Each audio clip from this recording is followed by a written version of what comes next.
Hey-oh, hey-oh, hey-oh. Welcome, welcome. We're booting up just a couple minutes early here. I'd like to get all of our tech issues out of the way up front. You know what I mean? Get them out of the way. Get them out.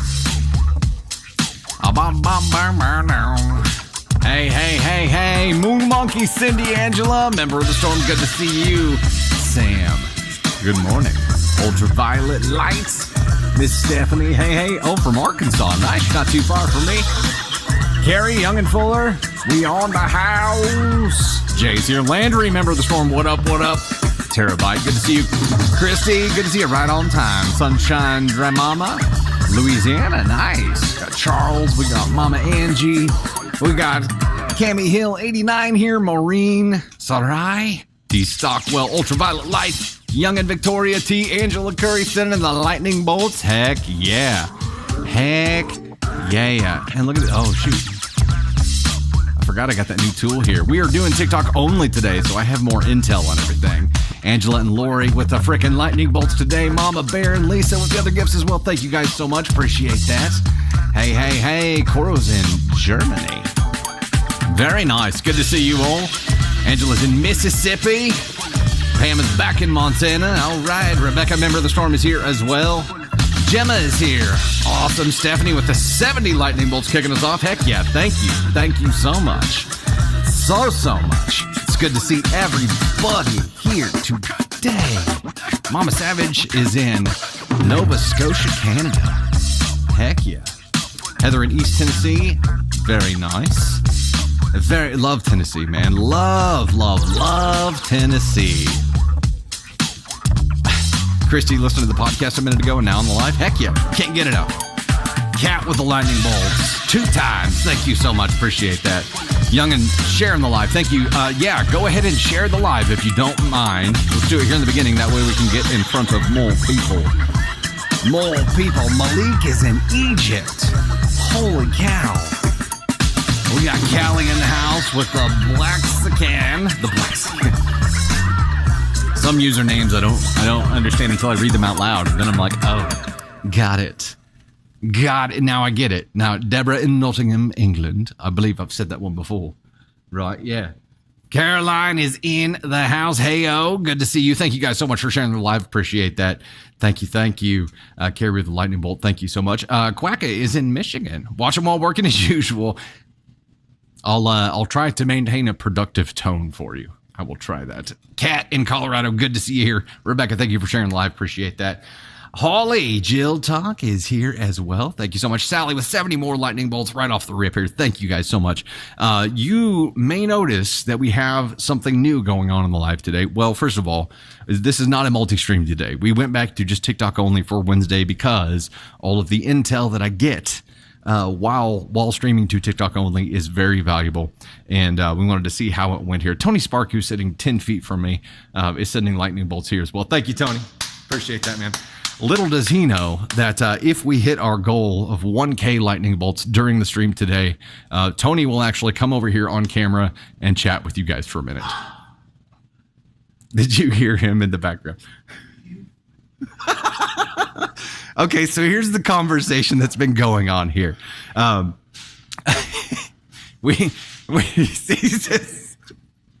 He's holding up the cue cards already. He was not prepared for this, obviously. So we had a conversation with our agency rep who allows us to do the TikTok live program. And look, yes, everybody wants this to happen, Tony Spark. Everybody wants this to happen. So he contributed before he knew what was going to happen. This is fantastic. I freaking love every minute of it.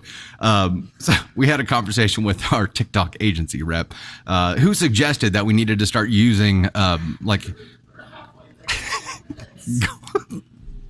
We needed to use goal achievements or set goals with gifts and then create like achievement celebrations when we hit those goals.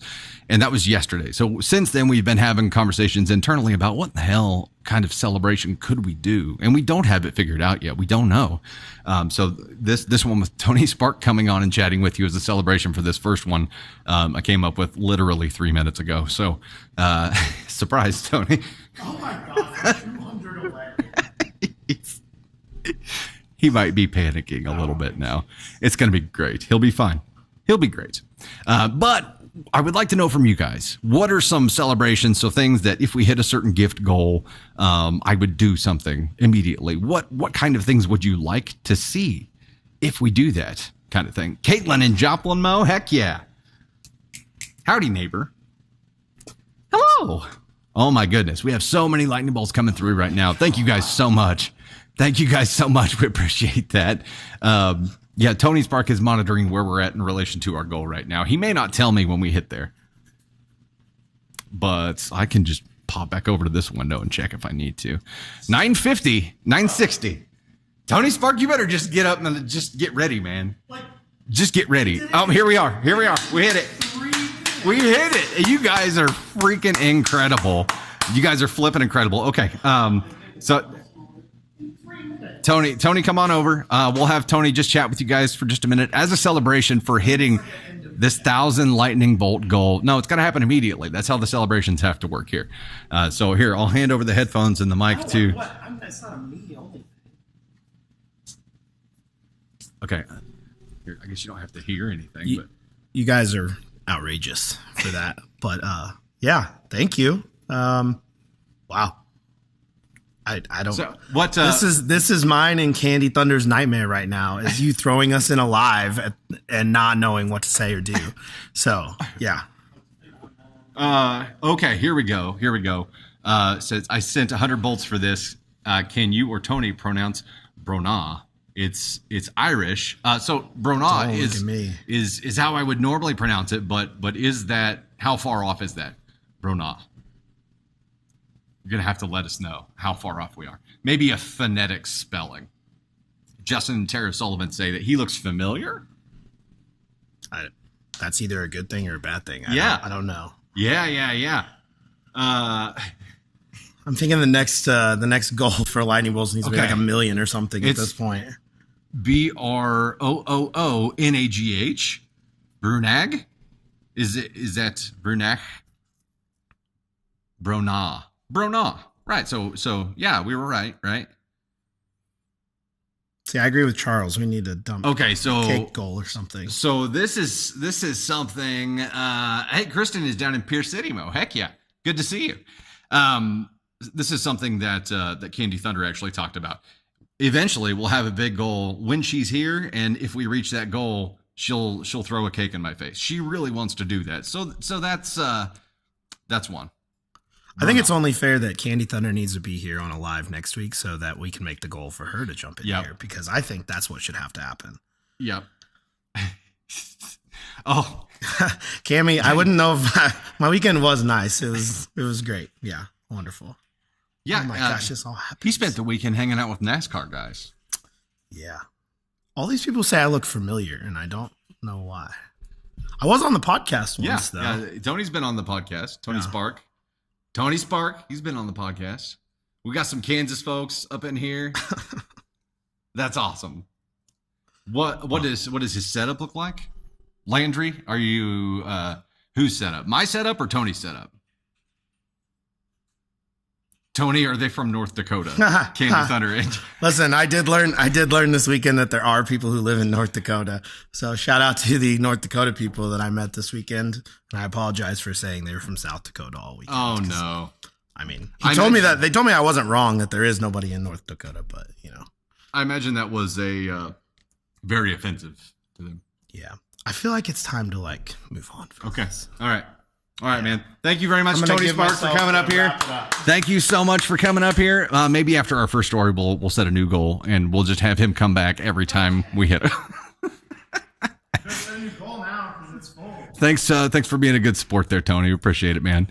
Thank you so much, guys. Yeah, you guys are crazy, and thank you for being good sports and for having fun with us. That will be serving the cake after it's smashed in my face, Bets Lou. I mean, I'll eat it. It's going to be in my face. What I assumed would happen was that I would just leave it on my face while I read the next story, and be trying to like lick it off my face the whole time. So, Dalid Young is in Scotland. Heck yeah. We've got Love My Family over in South Wales, UK. We got Alabama. We got Arkansas. We got Oklahoma, Texas. We got Montana. Oh, man. Oh, okay. Shantae says she's living in Italy and she's hyped the Chiefs are coming to Germany this year, but they're playing the freaking Dolphins there. We'll see how many touchdowns Tyreek thinks he's going to score there. 0. Hey, Carissa subscribed and became a member of the Storm for the first time. I can actually see that information now. Heck yeah. And we are now at 172 of the goal of 200. So you guys are incredible. Thank you so much for the big love and the confetti and all of the lightning bolt senders here. You guys are flipping amazing. I will go ahead and dive into a story. I do have a couple of notes for you real quick first, though. We want your input on what kind of things you would like for us or like for me to do when we do hit goals, gift goals on a live stream. So we throw those ideas out to us, and we'll try to keep track of them as we're going through the live today. We've come up with a few, but we need a lot more ideas. We need a lot more ideas to work through here. Also, let's see here. Oh yeah, okay. So we talked about the storm, and we're at 172 of 200 right now. If you're not a member yet, now would be a good time because we have decided that we're going to start doing some sub-only streams after the public streams, and it might start today. Might. We'll see if I can figure it all out, and if I'm not completely dead by then.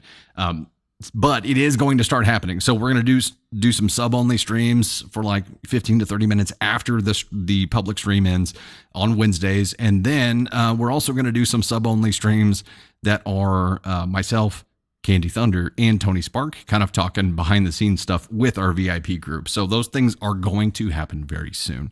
One of them might happen today. So we have another member of the Storm for the first time here. Valerie, thank you so much and welcome to the Storm. Appreciate that. Dante, thank you for the cotton shell. Appreciate that. And Creepy Spice for the garland headpiece. Thank you so much. You guys are too kind and amazing. Thunder and Spark records their first podcast tomorrow. And I can tell you, there's a lot of anticipation behind this. It'll be the very first one tomorrow, and I'll be in their first one as they get started here. But make sure that over on Insta you follow at Thunder and Spark because they're starting to drip some behind the scenes stuff out there too. So you'll see some of the posts that I've done on the Insta side I've done as a collaborator with them. Faye subscribing and becoming a member of the Storm for the first time. Welcome to the family. That also gets you into a VIP group that we have on Facebook that I'll send you an invite to as soon as we're done with the stream here. One more note. I recorded a podcast Sunday evening. I don't know what day it is today. I know it's Wednesday only because we're doing it live with a new guest. Her name is Bree. It's actually Michelle. If you caught the first podcast that we did, it's her sister Bree, aka Sassy Merlot. You'll have to watch part one of the podcast to understand what that means. But that is going to come out soon. We've got the part one of it in review now. So actually we had it uploading and I had to kill the upload right before the stream because it takes too much bandwidth. So we'll be reviewing that in the next couple of days. All right, let's rock and roll. Y'all ready? Are you ready?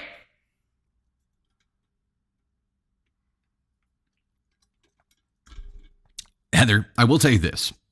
Cassandra, thank you so much for subscribing and becoming a member of the Storm. 175 now. Heck yeah, I might have missed a couple people. Oh no. I can't pull that down anymore.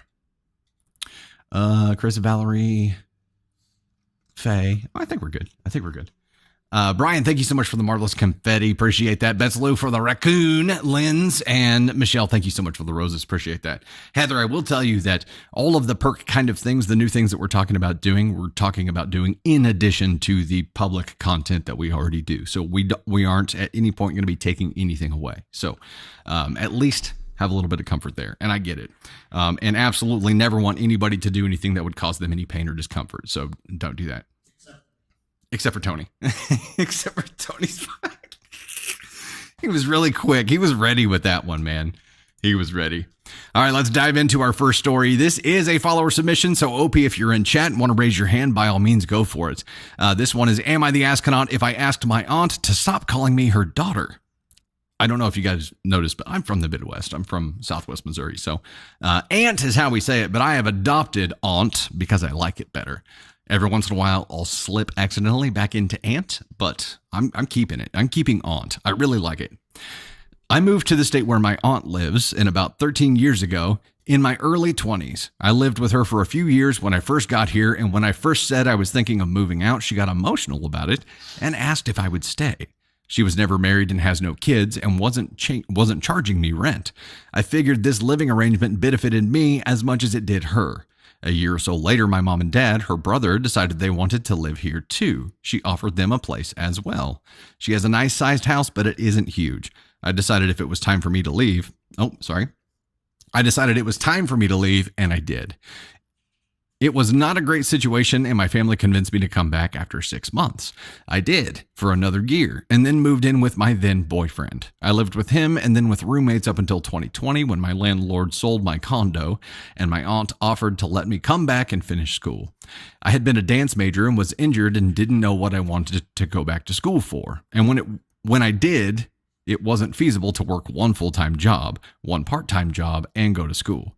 I took her up on it as this would be really beneficial. I'm also more financially stable and pay her rent this time. It is more awkward, however. She constantly refers to me as her daughter to strangers and even her friends, who also now call me her daughter. She likes to point out how dependent I am on her and how I'm Peter Pan who refuses to grow up. What's the most hurtful is that sometimes she acts like my mother when my actual mom is around. For example, a couple of years ago, we were all together for Mother's Day, and she asked why I didn't get her a card too. Okay, should have done this a minute ago, but we'll go ahead and do this now. I was baffled, and without thinking, just said, because you're not my mom. It hurt her feelings to the point that she left, and we didn't speak again until I apologized to her. It's getting out of hand now. My mom doesn't even want to be around her anymore. Some of my friends think I should, for the lack of a better term, handle the situation with kid gloves as best as I can and tell her how I feel. But some think I'm almost finished with school and I should just put up with it, as they and I both know it's going to be a nuclear disaster when I bring it up. I have approached it before asking why, and she waves me off and says it's easier. But knowing it's going to come with major hurt feelings, do I bother? Or do I just let it go and let her be happy and let her keep calling me her daughter? Am I the asshole?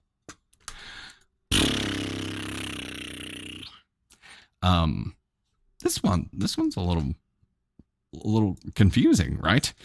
Angela, thank you so much for the lightning bolt of the finger hearts. Rebecca, subscribing and becoming a member of the Storm, puts us at 179. Heck yeah. Hannah, also subscribing and becoming a member. Kristen, Heather, subscribing as well and becoming members of the Storm. Carol with the rose, Cat with a raccoon, thank you so much. Cassandra, becoming a member of the Storm here as well. Unstable internet connection, video quality will be automatically adjusted. Lovely. Sorry if I get all garbly for you. This is the downside of running through the TikTok software. My goodness. Stacy, thank you so much for the lightning bolts. Emma Lou with the cat paws 2 times, and Navera with the lightning bolts as well. Thank you so much. We've got Landry saying NTA Aunt is taking advantage of her sticky situation. How could you think it's okay? Whitney, my first cousin's kids, I refer to them as my niece and nephew, but that doesn't seem harmful at all. Elizabeth is in Disneyland. Heck yeah. Okay, are you visiting or are you working there? You need a cake shirt? Holly? Navarra, subscribing and becoming a member of the Storm. Welcome to the fam. Love to have you here. And Drakus also in there for the first time, becoming a member of the Storm. Thank you so much. 181 of 200. Y'all are awesome. Y'all are just awesome. You should handle it better. Ascon 4, Pam says. Okay. Aunt is Ascon 1, Bex is saying here. Okay, I need to scroll back up here because I was having a thought. She was never married and has no kids. Bingo. So this is her probably playing out this lifelong dream of being able to have a daughter by having basically a surrogate daughter. The harm comes in whenever she's saying things about her not being able to grow up or being completely dependent on her, and calling her daughter even around her actual mom. Those are harmful things. This would be possible. It's possible to fulfill this dream in a way that doesn't harm anyone, but she took it too far. The aunt took it too far. You know, if I am in OP's shoes here, and by the way, it's follower submission. OP, if you are in chat, be sure and let us know if you want to. It's up to you. If I were in your shoes here, OP, I would play along so long as it wasn't harming anyone, but it did. The point where she started talking shit on you in front of you to other people, I'd be like, okay, enough of this. Here are the boundaries. If I'm your daughter, why am I paying you rent this time? You know what I mean? There are some conversations that would have to happen there. And she has to know that she's causing some damage by saying that shit about you and saying that shit around your mom, calling herself your real mom and getting butthurt because she didn't get a Mother's Day gift. But again, I mean, she did a lot for you.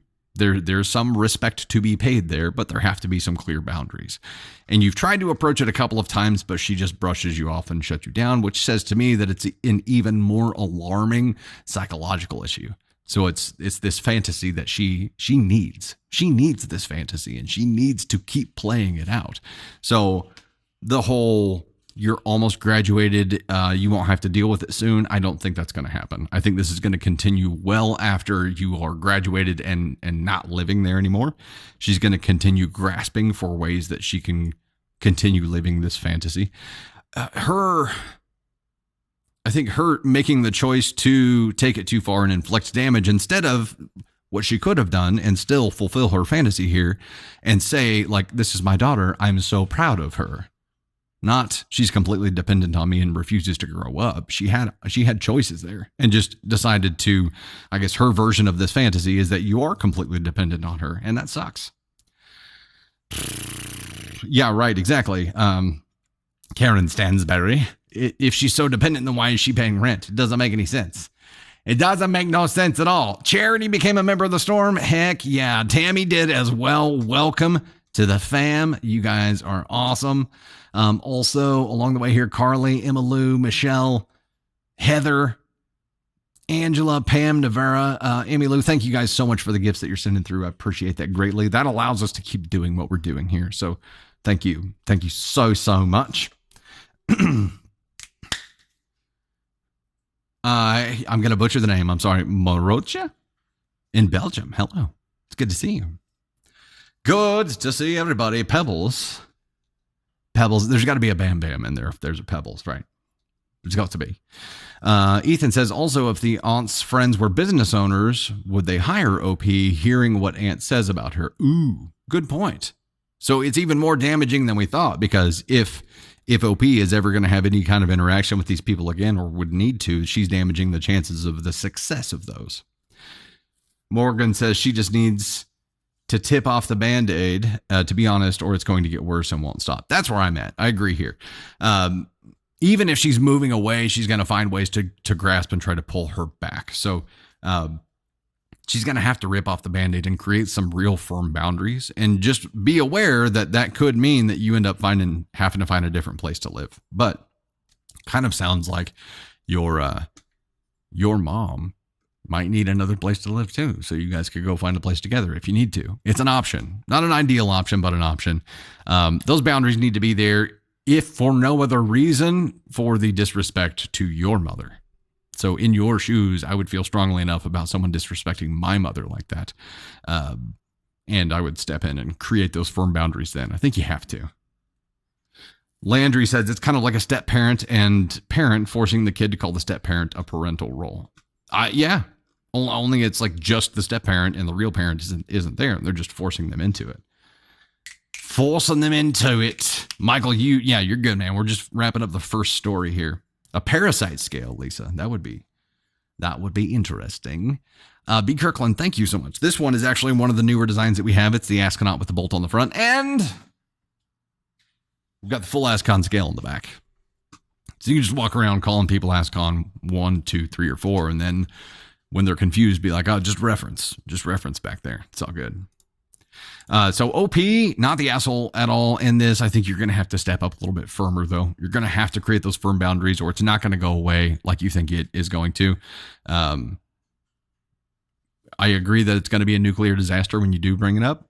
You've tried to bring it up before, though, and she brushed it off. So the hard part and where the nuclear disaster is going to happen is that when she tries to brush you off, you have to keep pressing and pressing and pressing and essentially back her into a conversational corner so that she has no other choice but to talk about it. Essentially, you and your mom actually need to tag team this and stage an intervention and be ready to have to go find a new place if you need to. So you need to have that backup plan ready because you don't know where this is going to go. The occasional British tone to bear. Thank you. I don't control it. I don't. It just happens. Muckle Paw, if you got your sweater and hoodie ordered, heck yes. Heck yes. I haven't missed much. Love to escape. Becoming a member of the storm. Heck yeah. Welcome. Welcome to the fam. Okay. So what do we think about the aunt here? What do we think? Let me pull up the scale. Nisi, the quick summary is that this is a follower submission, and OP ended up staying with her aunt for an extended period of time over a few different situations.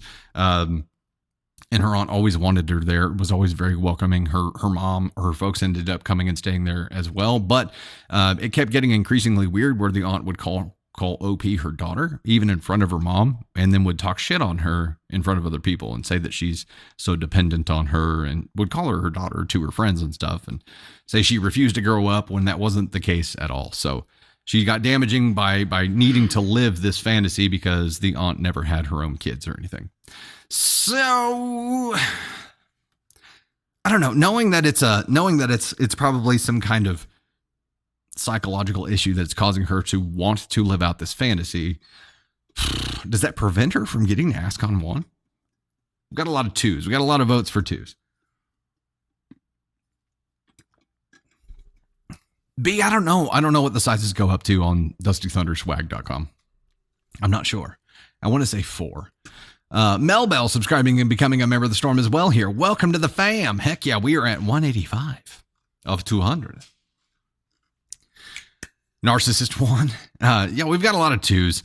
A lot of ASCON 2s here for definitely shouldn't have done that. And that feels right. Knowing that there's something psychological here. She needs help. She needs therapy to be able to get over this. And that may need to be part of the intervention conversation and be like, it's not healthy. It's extremely unhealthy, actually, to the point where your need to live this fantasy has blinded you to the damage that you're causing to the relationship with me, but also with my mom. Let's go ahead and make it official. Let's fly her all the way up to Fantasy Planet ASCON 2. Except it's real. And she's on it. Fire Lemon becoming a member of the storm here as well. Yeah, heck yeah. Love to escape Melbell and Fire Lemon. Fire Lemon. I think I said Fire Melon. I don't know. Words are hard. Letters are hard too. I'm less Dixic. Get it. Okay, so we've got an official ASCON 2. Before we move on to the next story here, I want to show you guys something. Most of you know that we had a dual birthday on Sunday. We had Navy Thunder and Ava Thunder's birthday parties on Sunday, and I had to show you these cakes because you guys know how much you know how much we love cake. But check this out. Navy had her bluey themed cake here, and Ava. Let's see. Can I get to the next picture? There we go. There's Navy's, her bluey themed cake. This was supposed to be a smaller cake, but we screwed up the sizing when we were sending it over. And there's Ava's Taylor Swift themed cake, Ava's version number 14. And let me see if I can get the note on where these came from. Bliss and Bake is where these cakes are from. And they were delicious. Very sweet. Very sweet. Look at that. Would you just look at it? Lovely. All right, we'll go ahead and bounce over to the next story here. Yeah, look at all the cakes coming up here. Rhonda became a member of the storm. Welcome. Welcome to the storm. We'll say it like Moe's. Welcome to Moe's. Welcome to the storm. But I need everybody in here to say it with me next time. Welcome to the storm. No, Tony just rolled his eyes at me. I think he's happy with me after impromptu bringing him on the live. Okay, this one is from the Dusty Thunder subreddit. Why is that word hard? I should be able to say Dusty Thunder and not screw it up. It is from the Dusty Thunder subreddit. This one is, am I the astronaut for no longer attending family functions? I, 30 female, am the youngest of 5 children and the only girl, and have stopped attending family functions 7 years ago before my nephew was born because of my sister-in-law. Backstory, my sister-in-law, 32, and brother, 34, and I have had a rough relationship since 2008 when they met. Sister-in-law and I are complete opposites. She's religious of the Christian variety, and I am not. She's a girly girl. I'm very much a tomboy punk rocker. She hates tattoos. She has 2 that are very meaningful to her, but I have 41 that all mean a lot to me, but are nonsense to her. I was accused of attempting to sabotage their wedding in 2013 by her family, and since then, things have been rocky. OP is in chat? Heck yes. Okay. Welcome to the chat, OP. Bex, yeah, heck yeah. I'm glad we've got your story here. Okay, cool. We'll keep going through it, and chat may be hitting you up with some questions along the way, but we would love to have your feedback at the end here. They announced that they were pregnant in early 2016, and before my nephew was born, I was told that I was not welcome to be around him, with no context until much, much later. I was confused, but then agreed simply to keep the peace with my family. However, it became a problem when it came to family functions. If I was in attendance, they would come or bring the baby. They wouldn't come or bring the baby around. Here, we'll go ahead and do this. Should have done it a minute ago. It came to the point where I wasn't invited to certain functions so that my parents could see their first grandchild. I realized I was hindering my other brothers and parents from seeing brother, sister-in-law, and nephew, so I stopped attending and started to decline anything to do with my family when he was 2 years old. I went no contact with brother and sister-in-law after a fight revolving around a habit of mine. I'm a smoker, and sister-in-law lost an uncle to lung cancer. I asked her why it was her business if I never did it in an enclosed space around her, and if I was around her, I left to smoke if I needed one. I smoke because of anxiety and don't wish to be medicated for it. Cigarettes help. She blew up at me saying I was making poor choices and I'll regret all my decisions, etc. Religious choice, tattoos, and smoking, and that if I turned my attitude around like her, I could be a proud member of my family. My parents begged me to reconcile with brother and sister-in-law for the sake of the family because they wanted everyone together. I repeatedly told them that I didn't feel like I was in the wrong when I asked a question, and she decided to attack my lifestyle as if I was directly affecting her. I found out that my sister-in-law was expecting second child, niece, now 2, and my parents again asked me to apologize and reconcile so I don't miss her life like I missed my nephew's.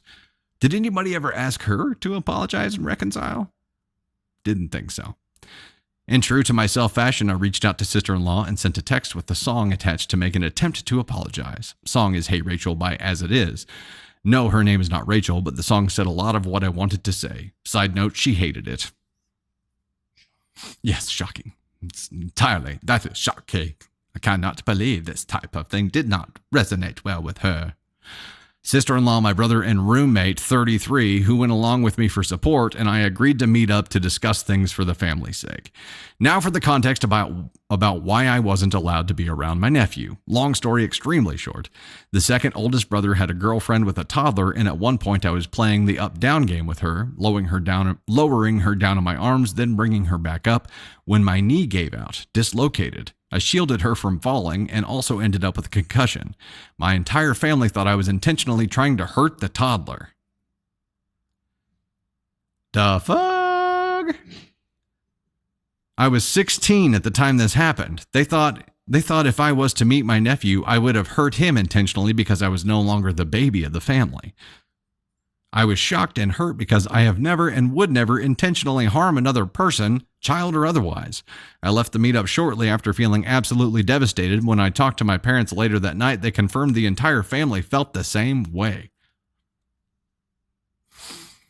After finding this out, I went minimal contact with my parents and no contact with 3 of the 4 brothers. The oldest is autistic and I help take care of him. I completely stopped attending all family functions with my immediate and extended family at the off chance of running into them. They all seem to think that I am overreacting because they saw it as a valid concern that they never brought up until years later, and that I need to stop being so selfish and start coming to functions again, but stay away from nephew and niece. So I have to ask, am I the asshole for no longer attending family events? Hell no, OP. No. Your family is garbage. And you get to choose your tribe. You know what I mean? I think that's the good thing here, is that hopefully you've chosen your own tribe at this point, and that you don't have to be around these people. There's nothing that says you have to go be around these people. It's really funny because all of the things that they're accusing you of overreacting and of the whole inability to accept another baby in the family, that's garbage. But a lot of what they're saying about you overreacting and about your sister-in-law's garbage antics being thrown at you need to be reflected right back at them. They're just hypocritical people. But you can choose to go no contact here. You've gone minimal contact or no contact with most of them. I would just rip the whole effing Band-Aid off and just go no contact, period. And just focus on the tribe that you've chosen or built yourself. Because if being a part of a family means that you just get to be the punching bag all the time, then no, you're an adult. You don't have to choose to do that. You can choose the opposite. And you can let them know why and say, no, look, telling you that you need to reach out and apologize to bring this whole thing back together whenever they would never ask the same of the other person kind of reveals the hypocrisy here. Bex. Yeah, we'll go ahead and give you the official NTA here. And you know what? We'll have this the recording of this stream actually uploaded on the YouTube side tomorrow. So I'll put the time code in, and you can send a link straight to them. Yeah, Caroline, there you go. She says the storm will be your family. Heck yeah, heck yeah. We'll welcome you with open arms here.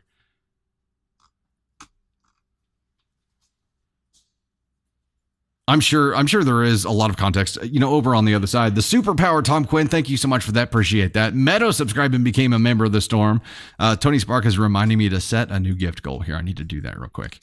If I can do that. Can I do that while we're talking? Yeah, I can. Heck yeah. This is my first time doing this kind of thing. This is my first rodeo. So you'll just have to bear with me there, okay? Just bear with me. Bear with me. We're going to figure it out. What would be a good one here? I have some ideas for other ones, but you know what? Let's do this. We'll rock with the superpower here. And we're going to say,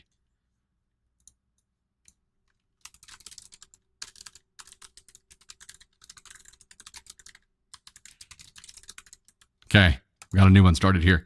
Superpower themed. Eventually we'll get up to like all the planetary rocket kind of stuff, but yeah, we're kind of flying by the seat of our pants today. So we've got the superpower goal. I set it at 50 here. We can do it. We could do it. We're now focused on superpowers. Hey, Rebecca whipped out the freaking ESH custom emote. That might be the first time that I've seen it in chat there. Heck yeah. Heck yeah. Oh, look at all the freaking superpowers coming through now. Nikki getting the party started. Tom, you get credit for choosing the theme there. That's awesome. Angel sending, Beth Slew sending as well. Thank you guys so much. Appreciate that. Bex,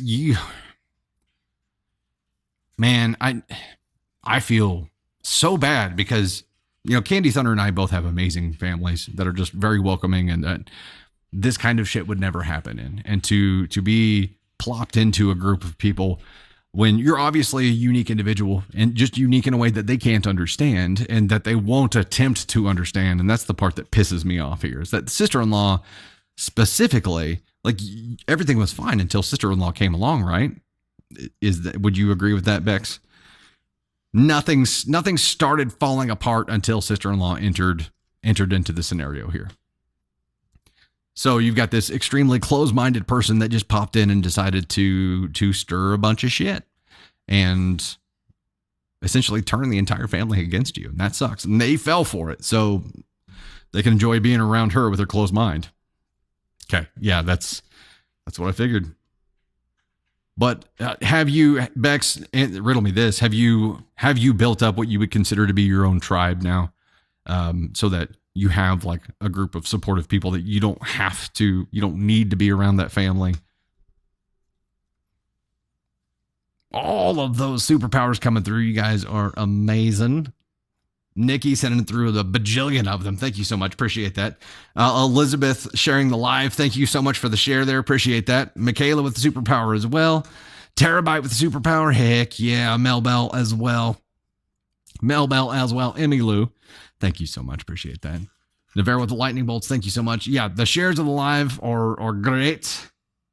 H-Bear, we actually have OP in chat. It's Bex, and she's part of a really shitty closed-minded family and isn't attending family functions anymore because she has a family full of ass bags, essentially. Sorry for offending your family, Bex, but they're a bunch of ass bags. Rebecca with the superpower. Thank you so much. Mournful mermaid. That was a mouthful. Sorry. Really butchered that up. And Quacka sharing the live as well. Tanya and Vanessa sharing the live. Emma, thank you so much. Country girl. Sammy baby sharing the live as well. Thank you so much. James sharing it as well. Kimmy G and Emma, thank you so much for sharing the live. You guys appreciate that. Yeah, I'm just hoping. You're not wrong at all, she says. I hope you have your own tribe and your own support network built up here. But I will tell you that the VIP group that we have on Facebook for the Storm has become a really great place where people can talk about that kind of stuff, and we have some really supportive members that will jump in and engage. So use that fam like that. All right, I'm going to go ahead and get a swig of Walter here, and we're going to jump into the next one, which is another follower submission.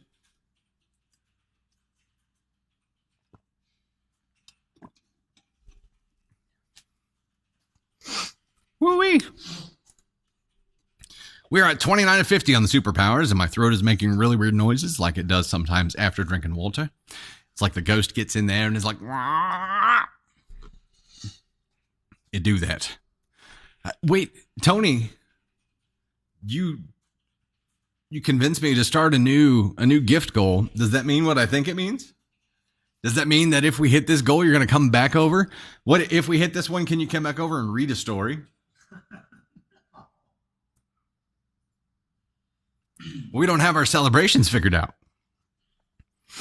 That's the only celebration I have figured out right now is to bring you on.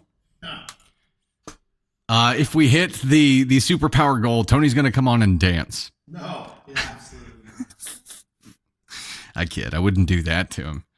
I'll pull him on and make him talk, which is probably just as uncomfortable as dancing, honestly. All right, let's rock and roll.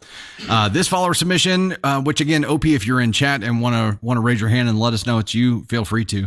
This is, am I the astronaut for neglecting my mother? I, 21 female, am currently married and living in a house of my own with my husband. We recently moved 1 hour away from my mother, and I started a new career right after college. My mother has always been the person to want to stay close and in contact, but I've wanted to distance myself some since graduating high school. In high school, I began to have more of a strained relationship with both of my parents. My father left us for a few months to figure things out, and my mother turned to me as the oldest child to confide in. Ooh, that's dangersome. After this, my mental health began to take a turn, and I became involved in a toxic relationship.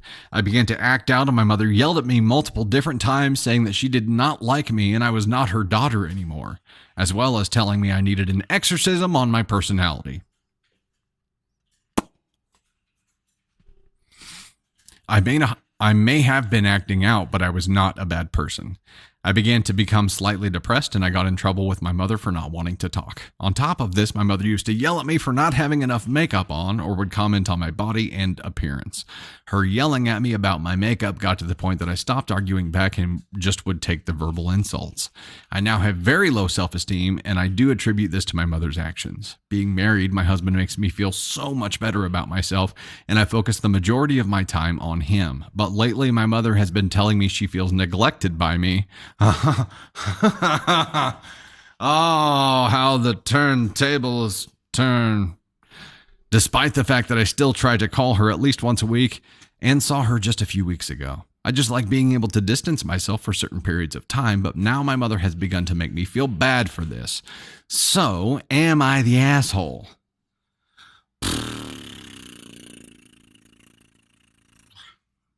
Okay, so let me get this straight. Mom and dad separate. Mom begins to project all of her insecurities on you after dumping everything on you, which shouldn't have happened in the first place. Starts projecting all of her insecurities on you and starts making comments about you that really are things that she feels about herself, which plummets you into a depression, which you manage to escape by marrying someone who makes you feel good about yourself. So much like the last story we read, you started your own tribe, your own healthy tribe, one that you chose. And now your mom is mad because you're out of reach. It's probably, this is speculation, but it's probably less about caring about you and more about you being out of reach for her to project things upon. You're not within swinging distance. You know what I mean? It's like you aren't close enough for her to be able to use as the punching bag that she once did. And she probably needs that. Otherwise, she has to feel all of those things herself. My question here is OP in chat? Have we seen OP? As the turntables turn, sure. Christine. Why don't my kids talk to me anymore? Yeah. I don't understand. We've got some polarizing NTA for OP and ascon 1 for mom here. Is mom Moira? I would never do that to anyone. I would not project my own self-insecurities upon another person, especially my baby. Misery loves company. You're absolutely right. I think it goes so much more beyond this, though, because it all happened after that separation happened. And as OP here said, she started to have a strained relationship with her parents in high school. Then father left for a few months to figure things out. And then that's when mother started to dump all of her problems onto her oldest child, which was in high school. And that's tough. I think you have to have this line of separation. I don't know. How do you guys feel about this? Do you have to have this line of separation as a child or as a parent with teen children where you don't share all of your adult problems with them? I mean, they've got enough to deal with trying to figure the world out as a teenager. I can't imagine being like, you know what? Here's all this really complicated adult shit that I'm dealing with. I know that you have a lot going on, but bleh. Needing someone to talk to is one thing.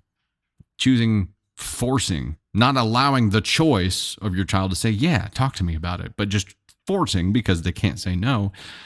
Your child to become the recipient of all of that is not right in my mind. And then to start projecting upon them for all of the insecurities that she feels. She says she became involved in a toxic relationship after that. Then she began to act out, and her mother yelled at her multiple times, saying she didn't like her and she wasn't her daughter anymore. And then she needed an exorcism on her personality. Well, you know what? Teens can be spicy sometimes. And if this was in the middle of like a teen rampage, shouldn't have been said, but teens can be extreme sometimes because they don't have complete control over those emotions and reactions and facial expressions. But then it kept going. It's when it kept going after that fact where OP got depressed and mother started making a lot of comments after she was already depressed.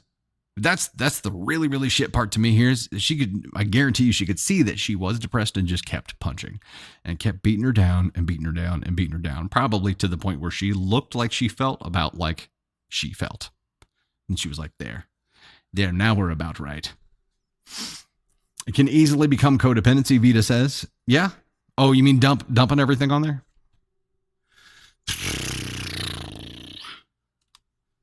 Yeah, that's intense. That's just rough.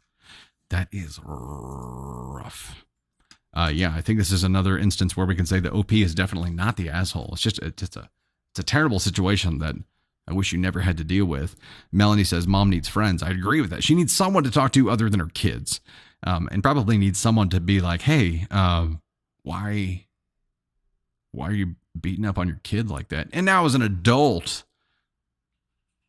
who has a career, who has a family, and mom is just like, I feel neglected by you.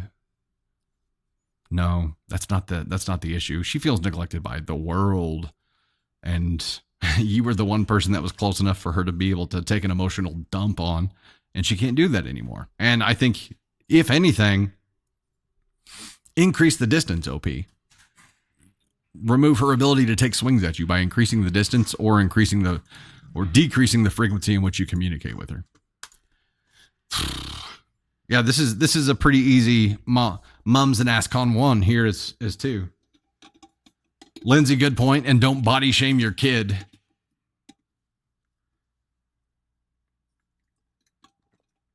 When she's a teen? Oh man. Being a teenager is freaking difficult. I can't imagine having a parent that was body shaming me as well. That would be terrible. That's terrible.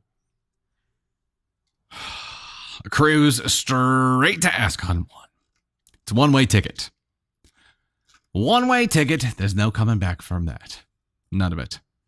None of it. Figgle Nibbits became a member of the storm. Thank you so much, and welcome to the fam. Rebecca and Michaela had sent the superpowers over as well. Tom did too. Crazy Canadian sent the wide-eyed worsty. We've got gifts also from Natasha, Susie, Michaela here, Landry with a whole bunch of superpowers in there. Michaela again, and Landry again. Chelsea, Sherry, Mags. I'm going to leave it there. Mags. Karina, Sherry, Smartenoff. I like the name. Karina again, Vonnie, Michaela, Twinkle, Michaela, Chelsea. Thank you guys so much for the gifts. I appreciate that. Thank you. Thank you very much. All right, we're going to go ahead and dive right into the next one here. This one is not a follower submission. It is from the AITA subreddit. This one is, am I the asshole for gatekeeping my wedding date? This is a throwaway for obvious reasons. I am a 24 female, and my fiance, who is 24 male, is getting married in October of this year. It was a weirdly written sentence, but I think you're with me. We got engaged last December of 2022. My sister and I are not close. We have a 3-year age difference, 27 female, and this would be her second marriage. Her and her fiance, 30 male, got engaged this January. Ooh, it's a competition. And you could probably end the story right there, and we could say, no, OP, you're not the asshole for gatekeeping your wedding date. Alas, we venture forth. We were obviously happy for one another as we were a family, as we are a family. We were obviously happy for one another as we, as a family, are close and our fiancés are friends. As I stated before, me and my sister aren't close and do not get along. Me and my fiance wanted to get married in October because we want a fall-themed wedding, and by then we would have enough money to pay for it. We planned this date in October, which happens to be the same day as my parents' anniversary. A week after we got engaged. We revealed the date to my family, and they agreed that sounds good. Family in town, getting to share my special day with my parents, getting off work, etc. My sister got really excited when she heard the idea of an autumn wedding. So just to help her out for a date, I said maybe November or early December. All of a sudden during wedding planning, she began to sob in front of me and my mother because she really wanted to have the same date of the wedding as mine because it's the same day our parents got married. Oh, mother dick, no. This is that episode of Bluey where she's like, I can't be happy with what I have when what she's got is better. She's never expressed that she wanted this date. Ever. My mom tends to baby my sister because she's been through a lot, so my mom sympathized with her. Mom! No! I was honestly shocked at this because she's never explained that she wanted the same date, but I understood why she would want it. Yeah, it was a great idea you had, OP. Don't let her steal it. My mom later in private asked me to change my wedding date for my sister. Mom, are you shitting me? Look, here's the fun part. She could have that date the next year. Y'all could have the same effing anniversary on different years. I was upset and told her no, because that date already had a sentimental value to me and we planned it before her. My mom went crazy on me and started calling me selfish. I called my dad about it and my dad got super upset at my mom for even asking. Hey-o, Dad to the rescue. Yeah, Dad. My fiance and my sister's fiance are both really mad at my sister too for asking. Hey-o, everybody's pissed at the sis. Yes. Especially since she never even tried to discuss it with her fiance. Oh, you mean she hadn't put any thought into this at all? Just randomly was super upset? You know what? Being spoiled is really hard sometimes. My mom is now extremely upset with me for telling my dad. I honestly don't know what to think of this, and besides my dad, my fiance, and her fiance, my entire family is calling me a selfish baby who can't be happy for her sister. The fuck? Who is saying this shit? Who is saying this garbage? Who is calling you the selfish baby who can't be happy for her sister? I want names and physical addresses, please. I will write letters, old school. I'll type that shit up and I will sign it and I will send it. And it would probably just be a link to this video that they have to punch in one key at a time. Okay. Am I the asshole? No. We'll go ahead and make this one official here too. No.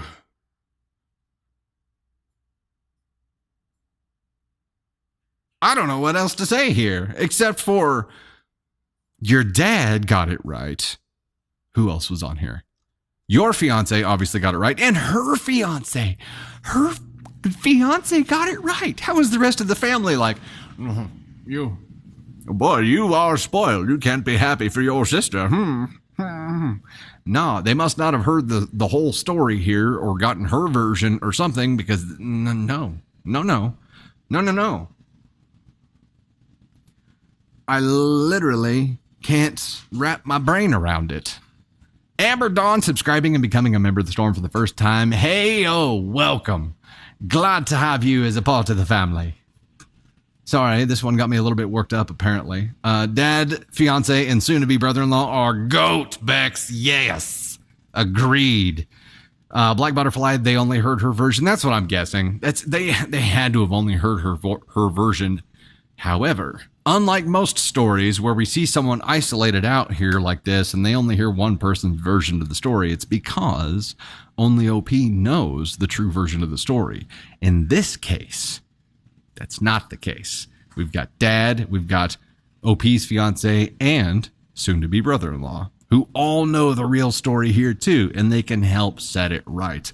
And if I were in your shoes, OP, that's what I would do. I would mobilize the army to set everyone straight here. Much like a party whip does in politics, this is the time to get out the intel that's needed to change the vote. This is time to have those people have one-on-one conversations and be like, hey, you need to know all of the facts, and here they are. I would definitely mobilize them to help set the story straight here, because I'm tempted to say who gives a shit, and if they're willing to believe that garbage, let them believe that garbage. But you have a wedding coming up, and I'm guessing that you would like for this, shit stick portion of a family to be at that wedding. So it would be advantageous to get the real story set right out there. The scary part about this is that it's getting close to a situation where nobody can have that date. You know what I mean? But I think Dad saved that from happening. It's still a possibility, but Dad stepping in at least slowed that process down. But I could see this getting to a point where it's like, look, if siblings can't agree, no one can have it. Which would suck.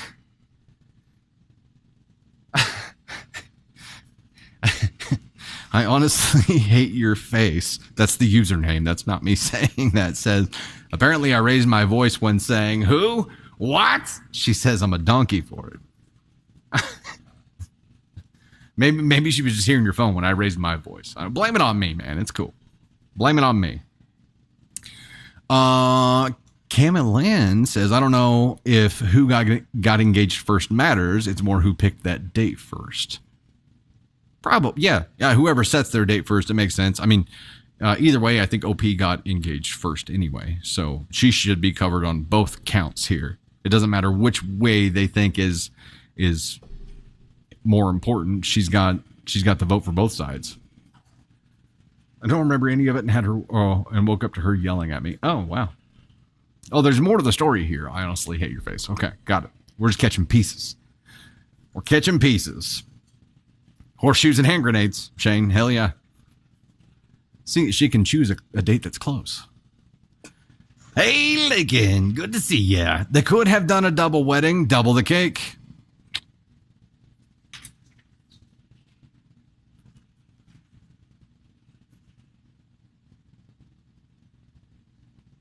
Hey, don't read that one. Okay. Tony Spark just gave me a message. Who has become a big proponent of cue cards here? Because I got my chat monitor, which is like this massive monitor turned on its side for me to be able to see chat, and it blocks. It's right in between me and his desk, so I can no longer see him unless I do this, or if he waves a cue card at me. This time he walked one over, and he said, "If we hit the superpower goal, which we are at 44 of 50 right now." Oh, shit, I thought we were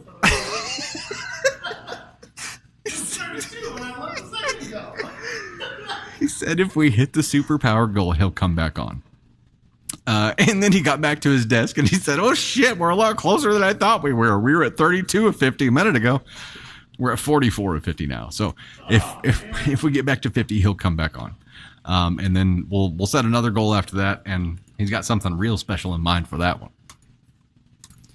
Oh man, look at all the superpowers. Nikki is like just laying down the law with superpowers here, man. I think Nikki really wants to see you on live here. Heck yeah. Also, Jessie, who you don't hear a lot about, but she's the creative director here at Storm. She formats, so Tony picks out the stories for the Wednesday lives. Jessie goes through and formats them all, and her comments are sometimes left behind on the document. And on this next story we're getting ready to read, she says, okay, this is the best story we've ever had. So prepare yourselves. Prepare yourself. Yeah, I disagree with the double wedding. That it could happen, but man, that sucks for everyone. That doesn't benefit anyone. If you are a guest of that wedding, you're double screwed on that day. It's a really long day for everybody. It takes 50% of the attention away from bride and groom for OP and groom. It's rough. I do think that, you know, if sis really, really wants that date, what's the problem with waiting until the next year? And then they can have it. 50 achieved. Oh, hey, oh. Tony Spark, get up here, man. Yeah, come throw Tony some questions here. I'm gonna throw him the headphones just so he can hear himself talk because it's cooler that way. You're not gonna leave. No, I'm not leaving. I'm not leaving you. I'll be like, yeah, I'll be back in 10, Tony. Here you go. 10? Oh, no. I kid. I'm right here. Holy cow. It's all happening so fast. Well, thank you guys for that. I don't know why you want to see me on camera instead of Dusty, but yeah, thanks for all the superpowers and lightning bolts. Tony! Let's go! I just got to get familiar with his whole setup. It all moves so fast. It does. Can you talk out some Taylor Swift lyrics? I don't know what you're talking about. I don't know any Taylor Swift lyrics, except for all of our captions on our Instagram so far. Oh my gosh, it's all going so fast. Yeah. How do you keep up with this? Holy cow. Hey, Nikki says nice shirt. Oh, thank you, Nikki. See, it's the greatest game of my life. Great. David gets the Tony the Tiger reference here. Wow. This is, you guys are crazy. Candy Thunder. I don't even know how you read it. It's all going so fast. I can't even read them that fast. Where's Candy Thunder's? I know, but I can't even read any of them. All I know is here we go. How do you like working with Dusty? Be honest. It's just the joy of my life to come in every day and listen to Dusty, and then when I go home and I scroll through TikTok to just hear his voice again and again and again. No, it's great. Dusty is Dusty and Candy are both the best bosses in the world. They're awesome. Favorite flavor of cake? I'm gonna have to go with. I just love good chocolate cake. I love good cheesecake though too. Tony, when will the hoodie with Dusty's handsome face on it be available? Candy.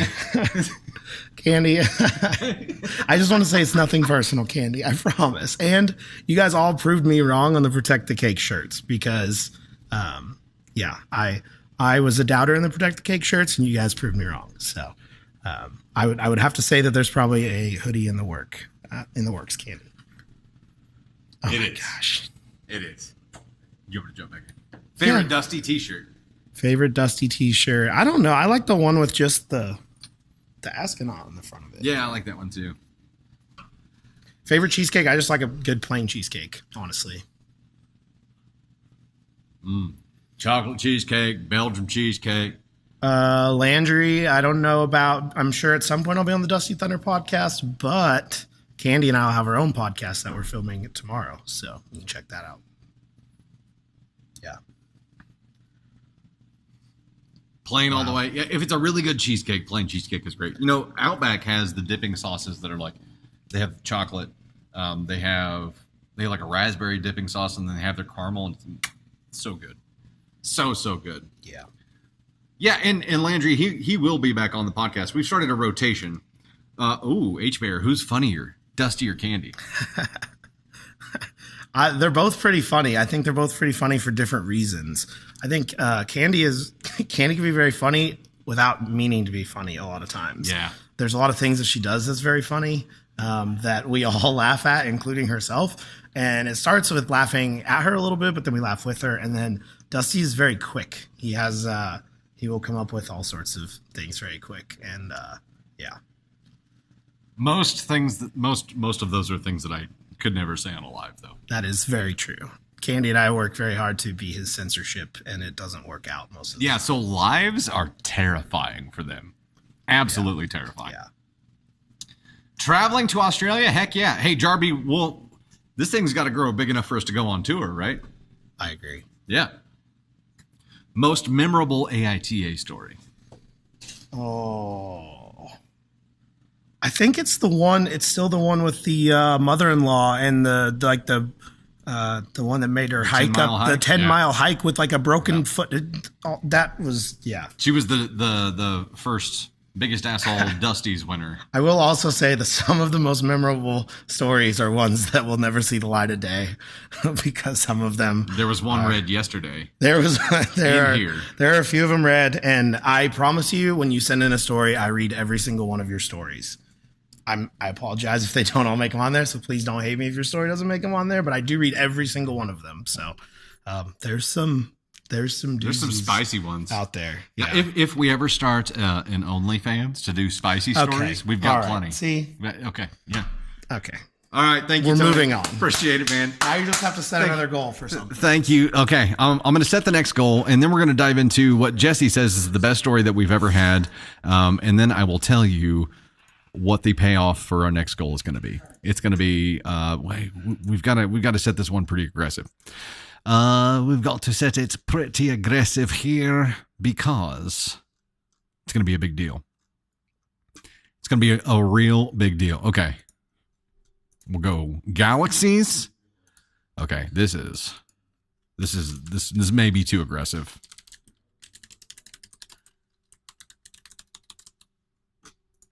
I've got 100 galaxies on here because the payoff for this would be if we can get to 100 galaxies, which is aggressive. I get it.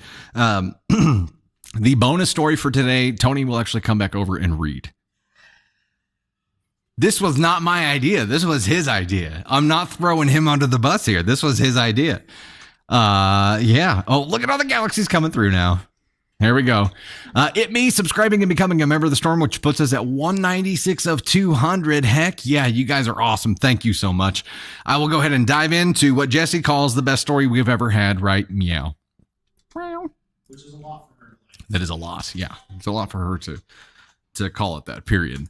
All right. This is a follower submission. OP, if you are in chat, please let us know. This one, yes, please. Just please. Am I the asshole for spraying my ex-roommate's cat?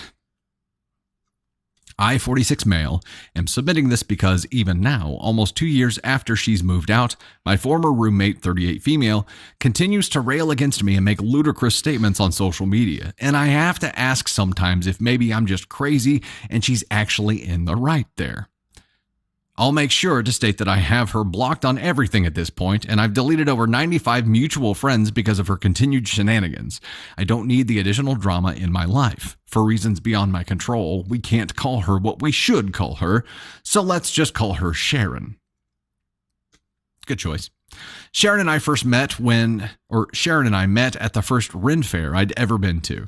She was in the cast, and we connected on socials when a friend of hers tagged her in a bunch of photos I'd posted. She and I became friends, and when her boyfriend of 5 years broke up with her, we got close as I did what I could to help her through it. When my ex and I decided we were divorcing, I decided that I would move across the country. Sharon wanted the same, as her relationship with her ex continued to be complicated despite having his child with another woman in this time. Despite his having a child with another woman at this time. So we agreed that she'd move with me and be a part of my new adventure. Now, I'm not going to lie. There were a ton of red flags that I should have picked up on, and I never did. We'll help you. As soon as we moved out there, her ex reignited things, and he would fly to conferences and meet up with her for weekends of fun. She would fixate on him and his girlfriend, who he said he wasn't dating despite them living together and sharing a bed. She's just my roommate. I just have a 1-bedroom apartment and no couch. And no sleeping bag or cot or anything. And it just wasn't healthy. We also picked up a third for our household. We'll call her JB, 34 female. Come the lockdown, Sharon decided that she was going to get a cat. I didn't care either way because my small dog loves cats and he had lived with one previously. However, both Sharon and JB were very allergic to cats. The agreement was that if Sharon got a cat, she would train him to stay upstairs and reduce allergic reactions that JB would have. Wait, Sharon wanted to get a cat, but she was allergic to the cat? Okay.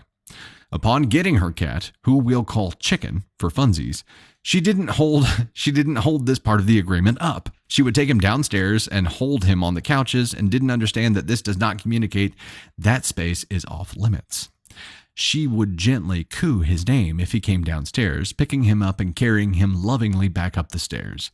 She had a 99-cent spray bottle on the stairs, which she would only set to mist, which this very hairy cat didn't mind at all. When I suggested she switch it to Jet, she responded with, "I would never do that. That hurts. That even hurts me if it hits me." I picked it up, changed it to Jet, sprayed myself in the face several times, and was just like, "Yeah, nice try. No." I should add that at this time, she had become extremely entitled to my time, and she demanded to be allowed to come along with me to any event that I was going to, even if the friend I was going to hang out with didn't like her. If I was doing anything that she enjoyed doing, she insisted on going.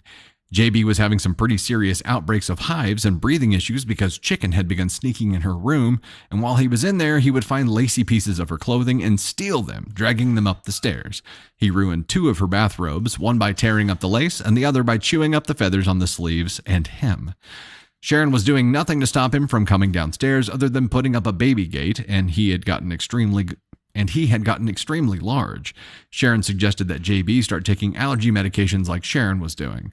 I know, I gave a whole lot of background. I would be sorry about that, but if you knew exactly how much I have left out, you might forgive me. Anyway, I started keeping a squirt gun on the stairs because his coming down was becoming bolder. He would come down right in front of all of us, look at us, and then continue on his way. Usually, all I would have to do is get near the squirt gun before he would go running upstairs.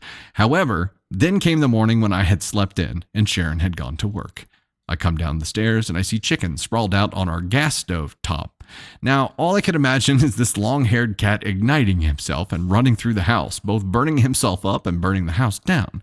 Without reservation, I grabbed the squirt gun, chased him around the house and up the stairs to get him off the stovetop and stop him from doing it again. He still kept coming into my room, which was fine, and cuddling up on my bed after that, even that very evening. What's funny is that she even thanked me for it when I told her what happened that night. Now she continues to make statements that I squirted him just for existing and that he has severe aquaphobia. I don't believe that, and I don't think I did anything wrong, but am I crazy? Am I the asshole? Oh, Black Butterfly reference female, or reference movie, single white female.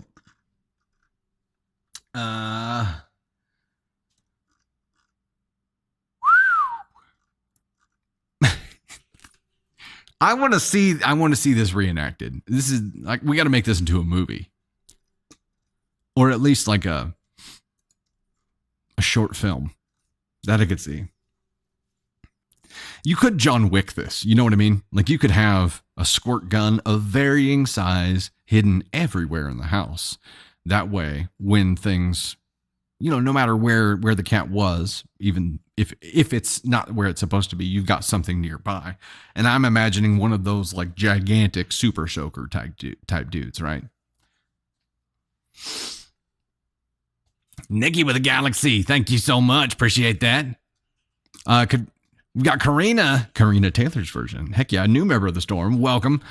We've got the Big Love. We've got the Galaxy. We've got Rose and Jaime. Kristen sending the Big Love. Thank you so much, Mama, with the cloud bread. Oh, heck yeah. That's themed. Like it. Crystal Dragon says Tiny Diny. Thank you so much. Karina with the roses. Antoinette with the Tiny Diny. And Hannah with roses as well. Lee with a bunch of roses. Angel with roses. Landry with the Galaxy and cat paws, not balls. Just Mag subscribed and became a member of the Storm here as well. Welcome. Love to have you here. It's funny, I have cats. I spray them if they do something wrong. LOL. Okay, Darlene, do you use mist or do you use jet, though? That's really the important distinction here.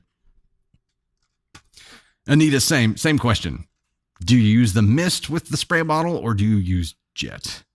Serenity, thank you for the 21 cat paws. Elise with the Galaxy. Dean with the Rosa. Thank you so much, Andrew, for the Tiny Diny.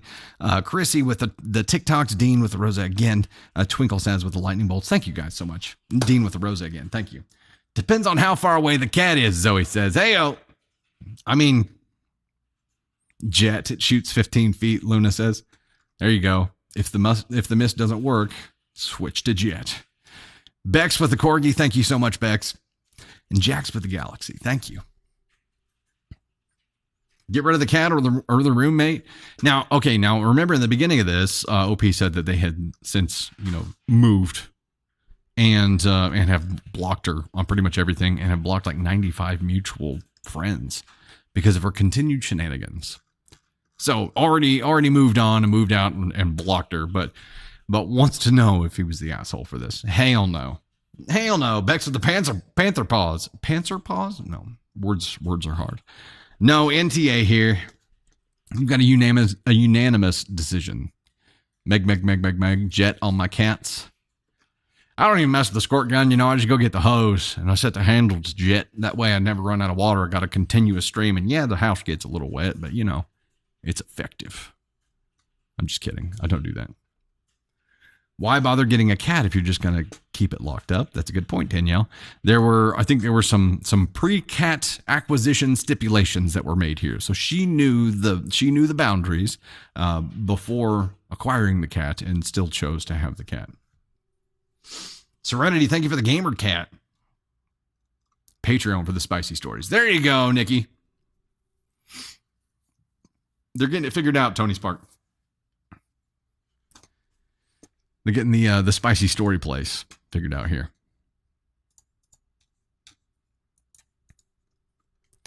Let's see here. Just as a couple of quick reminders in case you weren't here at the very, very beginning. Thunder and Spark, their first podcast records tomorrow, which is going to be a hell of a lot of fun.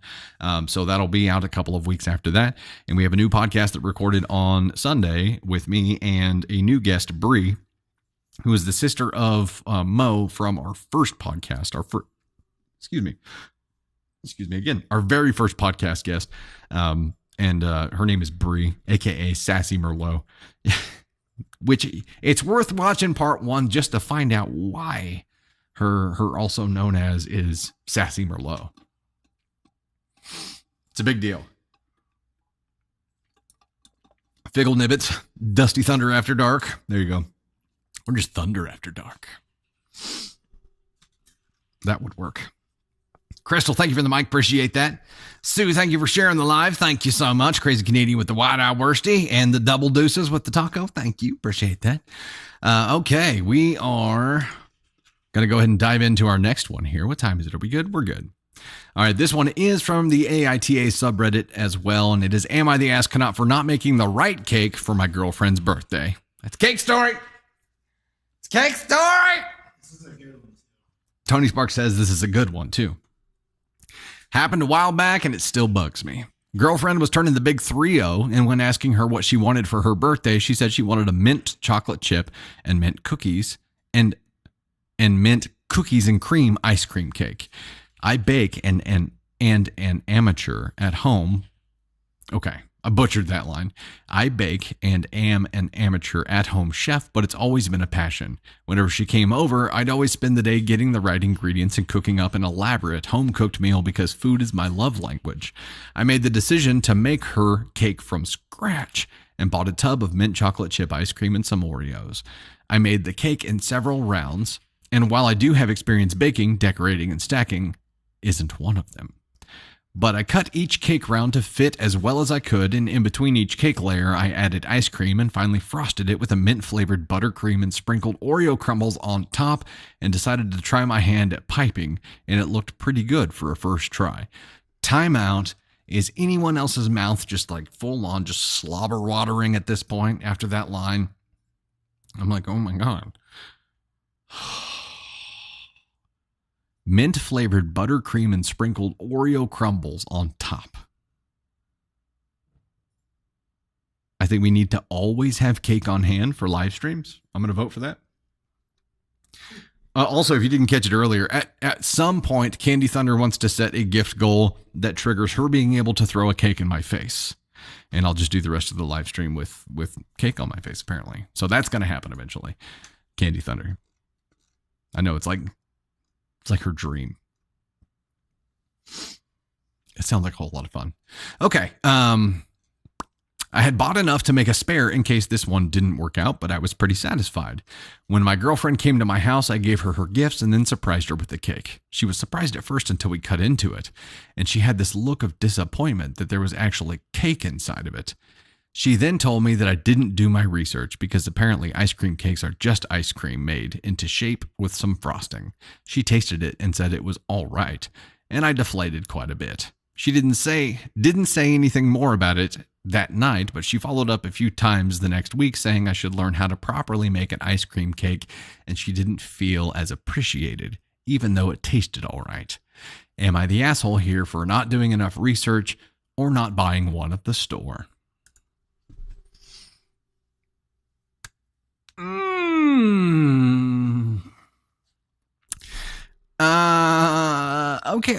Okay. Now we read a story Monday night that was this, the OP, the only thing she wanted. She didn't want gifts or anything. The only thing she wanted was a pineapple upside down cake from this specific bakery, and told her boyfriend like 10 times. Reminded him, did everything but call it in herself. And he ended up getting her like a normal store-bought oh shit cake. That I'm very much opposed to. This, it's like he made a lot of effort. He made a lot of personal effort and made it with ice cream in it. And even though it wasn't all ice cream, like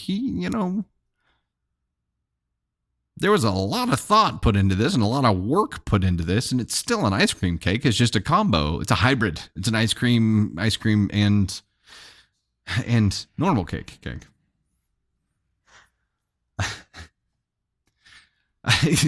Amber Dawn says, my hubby hates chocolate cake, but he'd tear OP's cake up. I think I know how you meant that. I feel like I could also take that several different directions. Okay. There's an update. It gets worse. There are a couple of updates. Tony Spark says it gets worse. All right, update number 1. My girlfriend does like cake. She is also a very picky eater, so hence the dilemma. Update 2, I suppose I should clarify. At the time this occurred, she was my girlfriend. We are no longer together. She cheated and left and is now dating the person she left me for, who, funny enough, is the same obscure race I am. Looks just like me and is 10 years younger. I suppose part of this post is part of a healing process and looking for either a "you're right" or a "this is why she left you," so I can find some form of closure, an ego boost, or I don't know, something to help me move on. Oh, damn. Oh, I knew there was something wrong with this girl. I knew it. Oh, no. What if it wasn't the fact that he looked just like you or the fact that he's 10 years younger, but what if he just lured her away with an ice cream cake? A store-bought ice cream cake at that. OP, just look at it this way, man. She got the Wish version of you, right? Like, there's no way homeboy's gonna put the level of efforts into the love language that you had with her. She downgraded. She downgraded to the store-bought off-the-rack crap, man. She downgraded on you. And you can see the level of entitlement, not just in how she responded to your cake, but also how she treats relationships like cars. It's like she traded you in for a newer model. And she's going to do the same thing to this guy because he's not going to get younger. Man, nope, not the asshole here. My NTA button is getting a lot of action today. That sounded wrong too. You know what I mean? Come on. At this point, it's like, I've already been used enough times today, man. I've already been used. I don't know what to do no more. She's the new guy's problem now. Celebrate your freedom, Nancy says. Hey-oh. Heck yeah. Miss MacGyver subscribe, bringing us to 198 of 200. Thank you so much. Welcome to the fam. Glad to have you here. Landry says, this went from something sweet to something so tragic. Dodged a bullet, though. Yeah. Crash Cart Ronnie, thank you for the butterfly, man. Appreciate that. Keep it for Thunder After Dark. Oh, man. Yeah, definitely dodged a bullet here. And, man, closure is a hard thing, I guess, because you look back at those things and, you know, things go sideways and maybe some things still bother you years later, but maybe I just forget easy.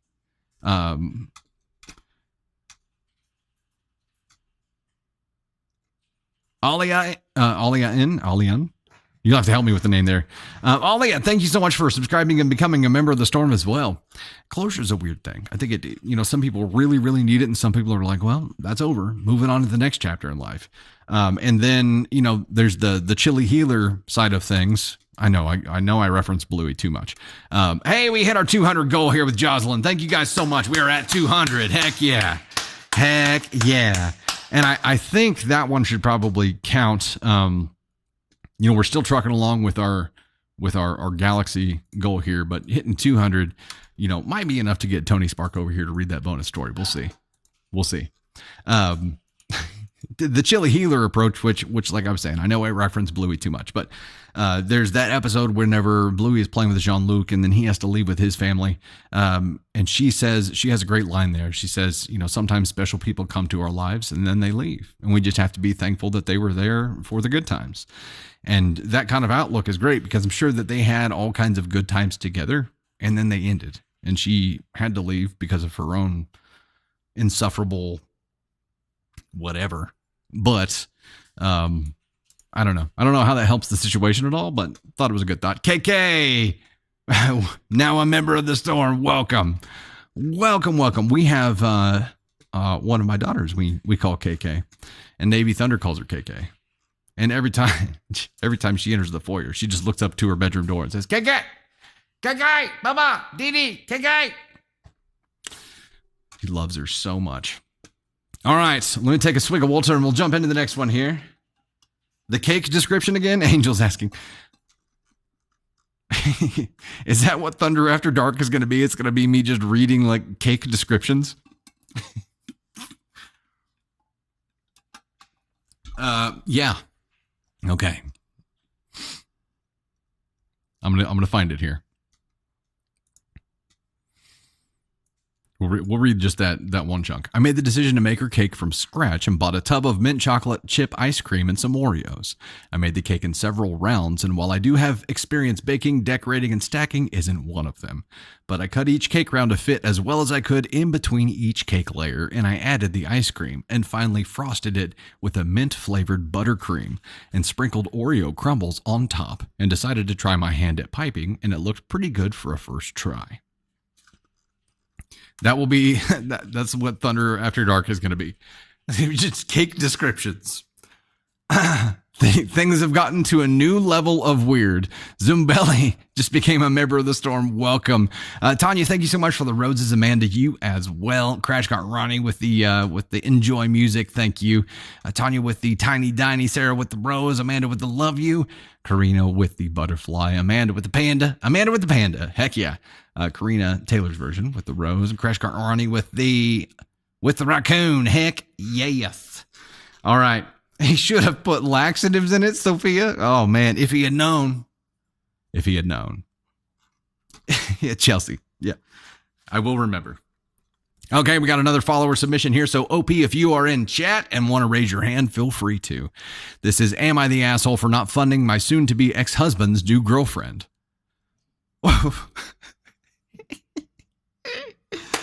Oh, getting straight to the point with the title here, OP. Love it. My 27 female soon-to-be ex-husband, 30 male, has been talking to this girl, which wouldn't be a problem. We aren't together anymore, and I don't really care what he does, except for the fact that he was asking me for money. He would use excuses such as, I need gas to get the kids, or my car broke down and I need help so I can still work. I need help with some bills, etc. We have been separated for 4 months due to him being a pathological liar. Which has been pointed out to me by friends and family, on top of him being unable to stop looking at dirty websites and me expressing before we ever got together that I was not comfortable with it in a relationship. I understand some people are, and I have no judgment, but I try to be upfront with how I personally feel about it. We were married 2.5 years, with this still being an issue before I finally caught on to the fact that he was making new social medias to look at other women. After we broke up the day after my birthday because he lied to me on my birthday and didn't do anything for it. No cake, no card, nothing. Bro! You want to show someone that you really don't give a fuck about them as their significant other, don't get him a cake. It's the ultimate middle finger. This guy. Straight to ASCon 1. I don't even care what happens next. Straight to ASCon 1 for this man. We were still fairly amicable. How? We have 3 kids, 8, 4, and 2, so we did what we had to do to be here for them. The divorce process got slowed down due to my brother dying 1.5 months after we broke up. Jeez. Now going back to the money issue, since we had been fairly amicable and it was so he could still see the kids and make sure they were taken care of, I didn't really mind helping him out while we were figuring everything out. He started telling me about this great job offer he got and how he had to go out of town for training. I told him I thought it was great and I was proud of him for doing so well. And of course I would keep the kids for him to do so. The problem came in when our shared Amazon account alerted me that he had bought something and sent it to an address I had never heard of before, not a friend or a family member, in his hometown 4 hours from where he was supposed to be for work. Turns out he was sending stuff to some girl. Using the shared Amazon account? Dude. So I went off on him about it, and his response was, "Tell me who told you, because they're lying." When I told him the bank account did, he started yelling at me about how it's his bank account, and I said I wouldn't look at it anymore. I hadn't for months until this point, and how 3 weeks into our dating relationship, I had kissed someone else. Which I did. I regretted. I told him about it, and we had moved on, as that was 6 years ago. Since then, I was 100% loyal to him. Wait, in the very beginning of your dating, when you weren't even exclusive yet, you were seeing someone else too and kissed them, and he's using that. Is that the only thing he has to be able to use right now? This is poor brozo is just drowning in a sea of his own shit. I told him I never asked him to be here for me, and that I have even asked him. Oh, wait. Sorry. Yeah, I skipped a whole paragraph.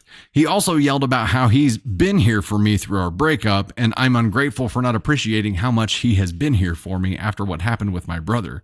But every time he tried to call me, I told him I couldn't be there for him emotionally anymore, and he needed to talk to someone else, as I had enough on my plate, having our kids full time and struggling to get him to take them, dealing with a divorce, selling the house, and then my brother's death, as I just couldn't take on his emotional baggage on top of it all. I told him I never asked him to be there for me, and I had even asked him for space many times, as he was the one who broke my heart, and he couldn't be the one to fix it. He also started telling me that I'm the asshole for wanting to sell our house and split the money evenly, because all I care about is getting the money and not losing our kids' home. I said that if we did it this way, we would both get half the money to get a fresh start, and neither one of us would be out of a place to live. Then, when I found out that he had been sending all of that money to this girl, I told him that I hated him for him not to ask for one more dollar, as he clearly has enough if he's sending it to her. I also told him I don't give a crap about who he's with, but I refuse to let him do it on my dime, and how I would never have asked him for money to go on a date, etc. He says I'm forcing him to move back to his hometown 9 hours away so that he has support to get my mind right so I can be there for our kids in the future. So am I the asshole for refusing to send him any more money, telling my family not to, and being insensitive about his mental state? Damn.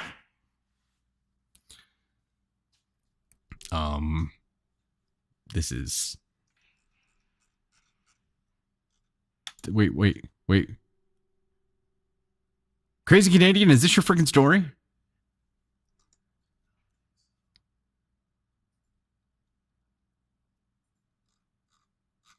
This is a follower submission, so OP if you're in chat. Oh, okay. Gotcha. So I answer. Okay. I was like, oh my gosh.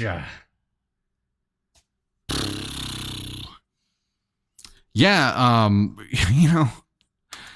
being a master manipulator is one thing, and those people are obviously assholes, but to think you're a master manipulator and be really shitty at it,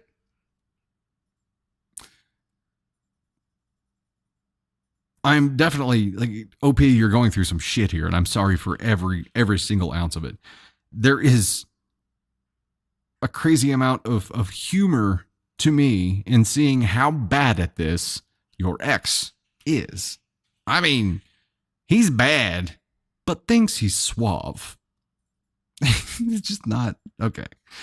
It's like, dude, if you're going to be a brozo, at least attempt to be good at it. He's not, maybe this is him trying and he's just really, really bad at it, but he's definitely an asshole. He's definitely an ascon one for thinking he can pull this shit and do it to the detriment of his kids, because he's taking money from their mom and giving it to some chick. No. OP, not the asshole here. I think you're doing 100% the right thing. Now your brozo of an ex, yeah, we're sending straight up there, if for no other reason because he didn't get you a GD cake. But then all of this other brozo shit that he's done on top of it while thinking that he's Rico Suave definitely gets him there. He's got a permanent residence. He doesn't have to worry if you end up selling the house, or actually if you end up keeping the house, he's got a place to stay. It's on Ascon 1. It's not very big. It's a 1-bedroom, but I'm pretty sure his new girlfriend will be able to fit there with him. Bryn Rose, thank you. I can't help it. I can't help it. Books Coffee Tea's got the NTA cheer going on here. Pam says he should be paying child support. Oh no, he needs that money to send his side piece, Amazon stuff, using the joint account with his ex-wife's money. It's all very legit. It's all legit.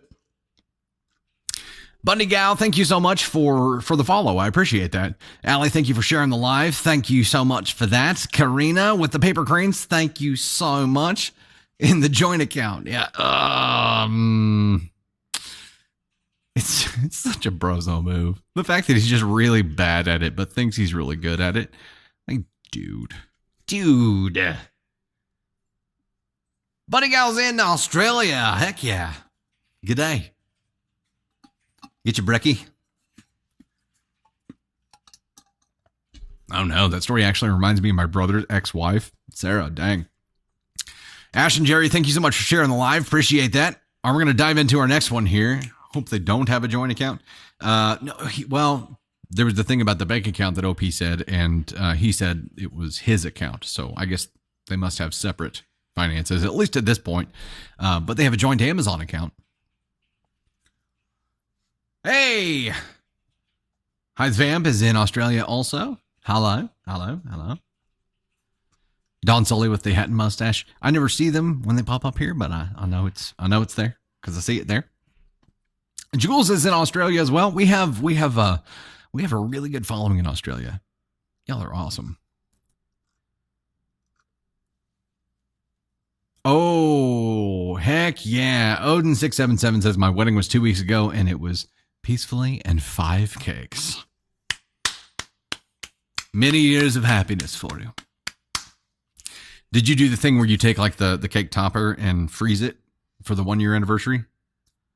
I can't remember if we did that. Candy Thunder, if you're in chat, did we do that? Is the Bluey references, Jocelyn? Yeah, probably. Amanda's in Arkansas from Missouri, though. Heck yeah, Missouri. Laura, good to see you here. Tammy's in Australia as well. We have all the Australians waking up now. It's good to see you all here. We are on our next to last story. Technically last, not counting the bonus one. We'll see if we get to bonus round here. All right, this is from the Dusty Thunder subreddit, and this one is, am I the asshole for not asking my sister to be a part of my wedding or go dress? Am I the asshole for not asking my sister to be part of my wedding or to go dress shopping with me? Also, stories that are submitted at the Dusty Thunder subreddit are follower submissions as well. So, OP, if you are here, let us know. Let us know. 5 cakes is better. Hell yeah.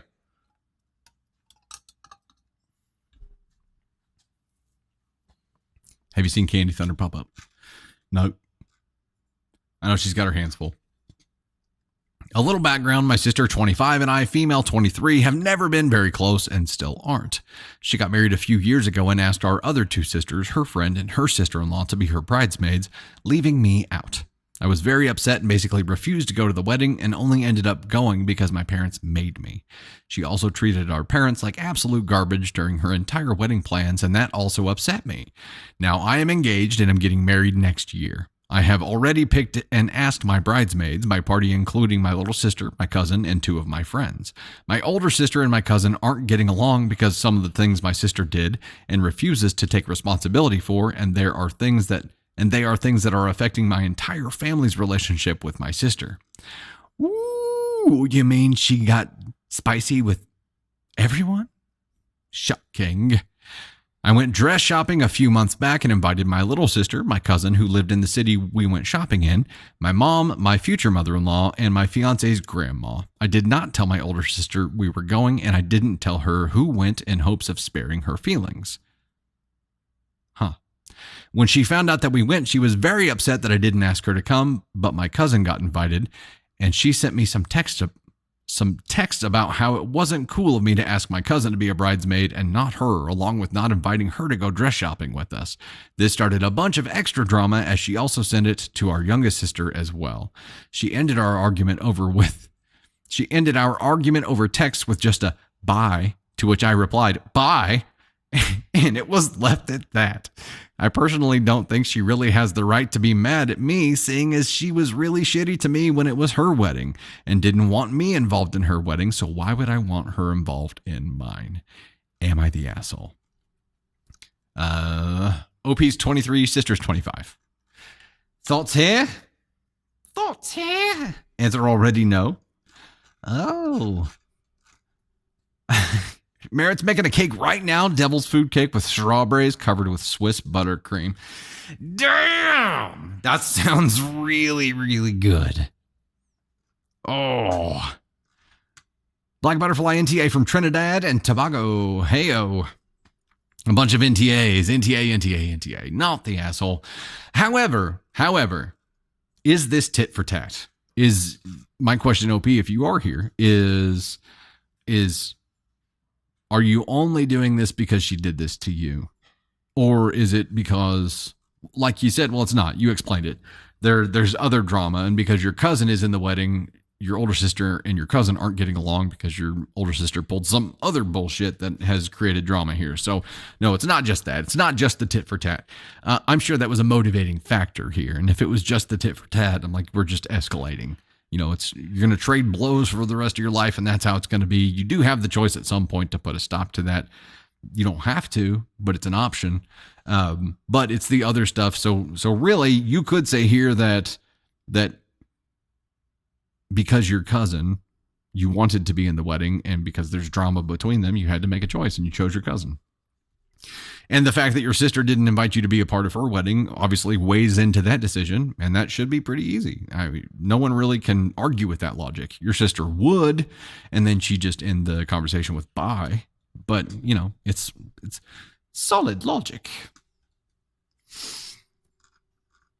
Yeah, and the funny part here, Kristen, to your point, they don't like each other, is that whenever OP wasn't included in her big sister's wedding, you know, she said that she got mad and basically refused to go, and then her parents made her go, but she does not say that she blew up at her sister and bitched her out for not including her. She might have, but she doesn't say that she did. So it's really funny that, let's assume that's the case, OP did not bitch her sister out for not including her. When the reverse happens, her older sister does bitch her out. It's interesting. Sarah, this is why I had a courthouse wedding. Crash Cart Ronnie, our wedding cake was awful. No, but was it pretty? Was it pretty?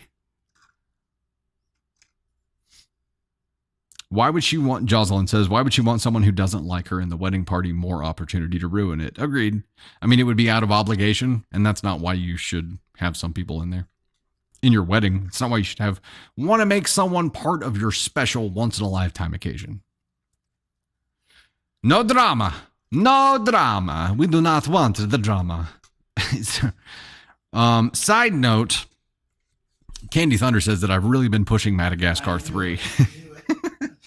Tony Spark knew. And it's because, well, she's into animals right now, and she wants to point out every animal that she sees and then do the sound that the animal does. So she thinks that sharks roar for some reason, which is adorable. And obviously there aren't any sharks in Madagascar 3, but all the other animals like Alex the lion, if you just say Alex the lion to her, she'll go, Alex, roar. And it's the cutest freaking thing I've ever seen. But the writing in Madagascar 3 specifically, which is the circus themed one, is some of the funniest writing for a parent that I have ever encountered. And it's specifically the scene when Madame Dubois hides in the cushion of the jail cell that she got stuck in. And then the three Italian officers come in, and she tricks them and locks them in the cell, and they're stuck like in underneath this tunnel, and you hear one of them in the background go, was that the sound of a cell door closing? And then she goes to the printer, or she goes to the computer and looks up something about Alex and finds out that he's actually a zoo lion that's lost, and she prints that page out, and then from way back in that cell you hear him again go, was that the sound of my HP printer printing? And it just gets me every freaking time. It's just such a damn funny movie. I know. This is where I'm at in life. I'm really entertained by the writing in children's movies. That's where I'm at. It is such a good movie. Circus, Afro circus, Afro circus, Afro polka dot, Afro. Now it's going to be stuck in your head. You're welcome. You are welcome, Shane. Okay, a couple of notes before we dive into that bonus story. the new gift goals that we're experimenting with on the stream. Thank you guys so much for taking a part in that, and for playing along and for having fun with us, and for supporting what we do here. It's tough for us to, we never want to seem like we're begging, but we do need your support to be able to keep doing this. And especially since the first of the year, when we brought basically the whole team at Storm in on this, we decided to make Dusty Thunder a client of Storm Cloud Marketing so that we could pull the team's help in, because we can't do this on our own. So it takes multiple people, and every single person is involved. So that helps us keep that going. Thank you so much. In return, we're going to be gamifying it more so that it's more exciting for you. So if you have ideas for what you want those goal achievement celebrations to be, please let us know. And we've got some ideas, but we need more. We're kind of stuck on that part right now. Also, we have a lot of new VIP members today, and we'll get those invitations sent out. But all the members of the Storm at the end of the stream today, we may end it just a few minutes early, and we'll flip to a sub only stream for just a little bit so that we can chat and just do just a Q&A with just that VIP group. So the members of the Storm, be ready for that. And if you're not a member yet, it's a really good time to do that, because we're going to start doing more of that kind of stuff. Also, as a reminder, Thunder and Spark films tomorrow, so it'll be out in the next couple of weeks. And I have a new podcast with Bree, aka Sassy Merlot, filmed Sunday night, and will be coming out. Part 1 might be coming out this next Sunday, if not the Sunday after. So there's all of that. Bonus story time. What do you say, Tony? We didn't hit it? Okay. We hit the subscriber goal. You sure? Okay. Tony says we didn't hit the last goal, so he's not doing. Yeah. Okay. We'll try again next week. The subscriber goal wasn't enough to get him over here. So we're not doing participation trophies. I get it, man. I get it. We said it was that last goal. Okay. Bonus story. This one is from the AITA subreddit, and it is, am I the asshole for being a picky eater and calling my ex a terrible cook? I wonder if the whole ex part of this happened before or after calling her a terrible cook. Him or her. We don't know. It's him. I, 30 female, am a picky eater. Pre-story.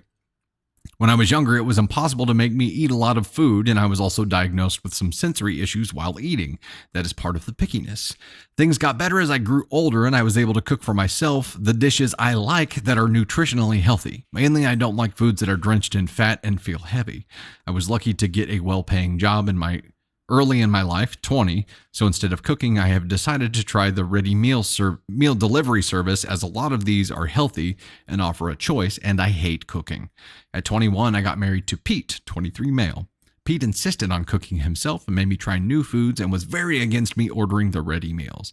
Even for me, it was easier and cheaper, and the time I would spend cooking, I could put into my career or hobbies. I didn't like anything he cooked as it tasted awful to me, and I would end up having a bad stomach after. Essentially, my pickiness was one of the reasons we divorced 3 years later. Damn. Now to the current day. Last week, my boss and I went to a business dinner with an owner and an assistant of the company that wanted to be our partners. The assistant ended up being Pete, which I was surprised to hear, as he said he will never join the field I'm working in. Just before the dinner, Pete was making snarky comments to his boss and mine about being a picky eater and us divorcing because of it. Pete, you dumbass. However, to his surprise, I ordered a few dishes I would have previously found disgusting and ate them with no problem. Pete went nuts and started asking a lot of inappropriate questions, nearly calling me names, until I got enough of it and said the reason why I was so picky with him was due to him being a terrible cook, and that every one of his dishes would make me sick. His boss laughed, and we carried on with the dinner. The next day, I have received a lot of texts from Pete calling me an asshole for what I said, as now his boss has declined to come into the dinner he was hosting for work, and it's affecting his career. Dude, that was his choice. It was his choice to let this affect his career because he brought up personal stuff at a business dinner. You were surprised to see him there. He was surprised to see you there, maybe. But it was his choice right from the rip to be like, personal dig, personal dig, personal dig, personal dig. He brought your dirty laundry out during a business dinner. You didn't make the choice to do that. So he can thank himself for this hurting his career because you would have never brought it up. I don't think I don't think you would have. I mean, based on everything else that we're hearing from you here, OP, it sounds like you would have just enjoyed the business dinner and been like, we're in a professional setting now. Nice to see you. But he had to go there. And now he's feeling the consequences of his own decisions. And darn it all the heck, when people face the consequences of their own decisions, it just gets downright nasty and cruel and just, it's not fair, huh? Or is it? Pete. I don't know why I keep wanting to call him Pete the Cat or Spider-Man, but one of those two. It was his choice. We're going to go ahead and wear out the NTA button today. Not the asshole at all here, OP. You got pushed to the point where you finally said something because he wasn't going to stop. Clearly, you tried to ignore it as long as you could. And then when you finally did get pushed that far, you said what you needed to say, and then he got butthurt about it. I've thrown 100 insults at you. How dare you throw one at me? I can't imagine why this relationship didn't work out. What? Angel says Pete is ascon too. Let's look.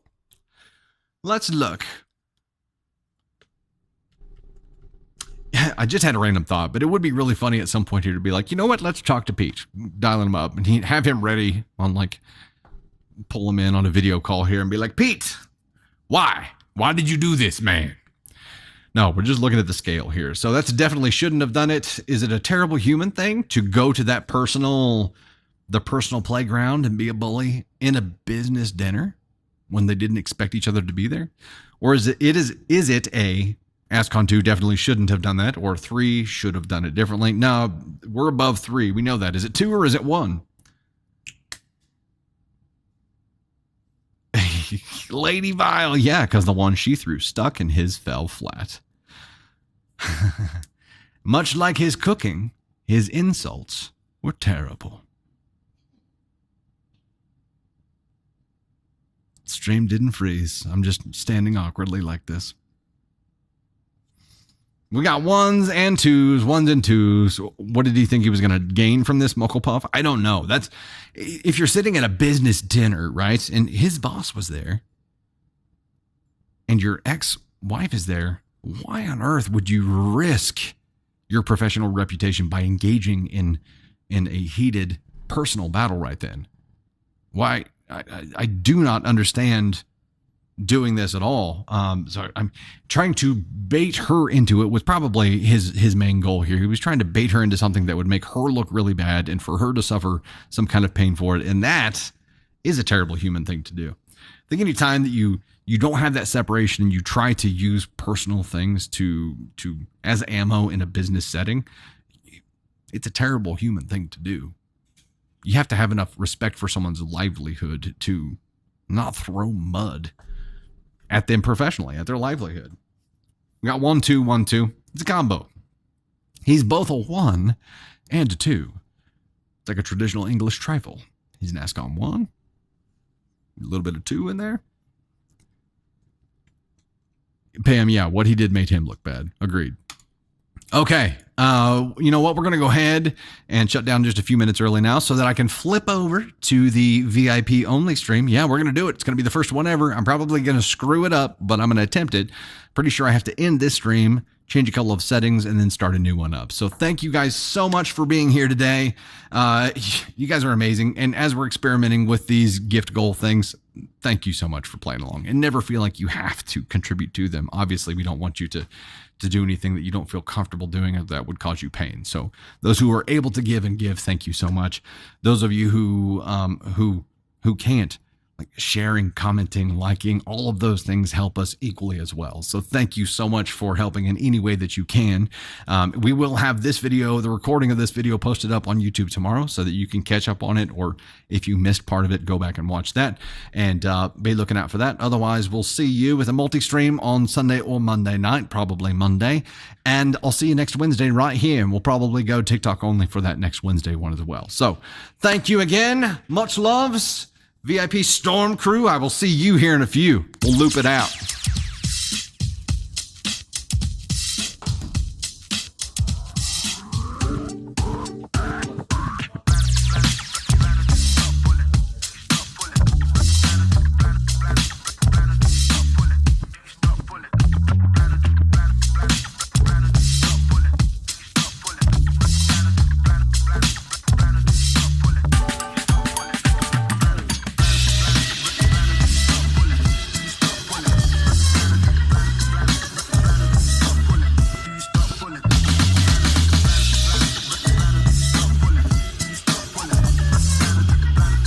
All right, VIP crew, I'm going to try to switch it over here. Let's see what happens.